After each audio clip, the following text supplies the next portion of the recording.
So I wanted to create a relatively short video on things that you can do to improve an inflamed colon. So whether you have some type of irritable bowel syndrome or diverticulitis or Crohn's or celiac, here are the most important things to focus on. Number one, this is the obvious one, avoid gluten and grains for that matter, because this protein, gluten, can really tear up the inside part of the lining in your colon. I would also avoid dairy because chances are if you have inflammation in the colon, you probably have allergies, and casein in the dairy is one of the top allergies that people have. And so if you do dairy, it's going to also create inflammation. So we want to avoid anything that you have an allergy to.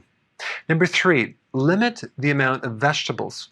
If you have an inflamed colon, you're going to have an altered microbiome. So you're not going to have the balance of friendly bacteria in your colon. That means that when you consume the vegetables and you get the fiber, those microbes are going to get overwhelmed pretty easily.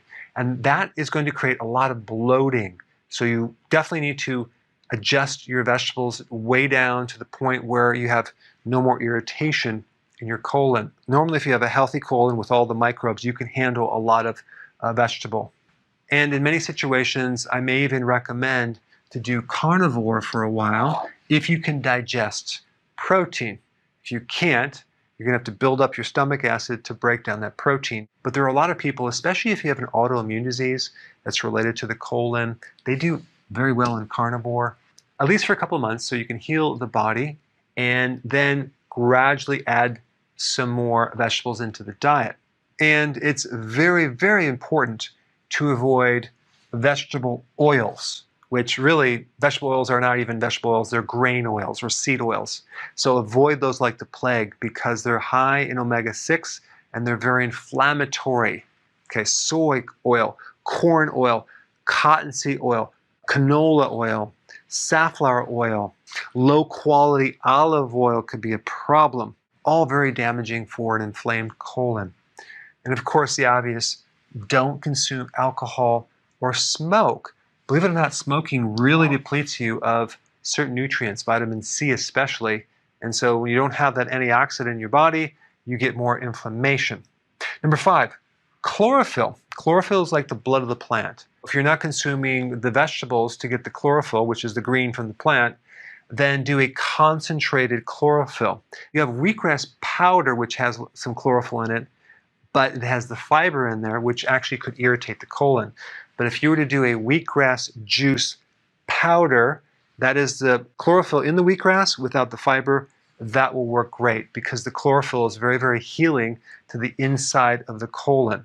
And I would add that with water and consume that on an empty stomach 2 or 3 times a day. Wheatgrass juice, and I like it in a powder, is one of the best things to help heal the inside lining throughout your body. Number 6 is a very interesting product. You're going to have to look up the brand, but actual intestines with stomach. This is a supplement. It's from grass-fed cows. But if you have an inflamed colon, chances are you may have some type of autoantibodies, antibodies that are attacking your own tissue. And what this product will do, it will greatly help you.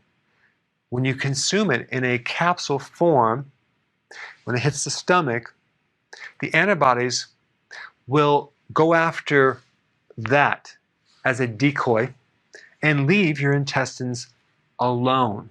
And it's going to give you a lot of relief. So I would start out taking 1 capsule right before bed. Number 7, purified bile salts. Very, very important.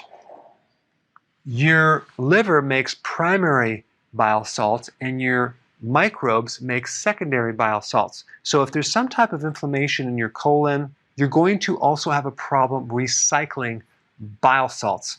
So you're usually going to be deficient. Bile salts are necessary to keep the junctions of your colon tight and secured to prevent leaky gut. But bile salts can really help to regulate the balance of microbes in your gut. And they really seem to help people with an inflamed colon. as well as people that have constipation. It keeps things flowing through the liver and the gallbladder and the intestines. Okay, number 8, this is like essential, fasting. Vitally important. If you are too thin and you have an inflamed colon and you don't want to lose any weight, I understand that may be a problem. So you're going to have to possibly take nutrients while you fast and maybe do it periodically, but definitely do intermittent fasting to some degree, like 2 meals a day, ideally 1 meal a day, and even periodic prolonged fasting. But fasting is one of the best things to stimulate stem cells in your colon to heal the lining of the intestines. This right here is very beneficial. What's very bad for an inflamed colon is frequent eating and snacks all through the day. And then lastly, a good probiotic that can survive the stomach acids, get into the system, and repopulate the microbes that you have in your colon. There you have it. And if you have not seen my video on digestion, I put it up right here. Check it out.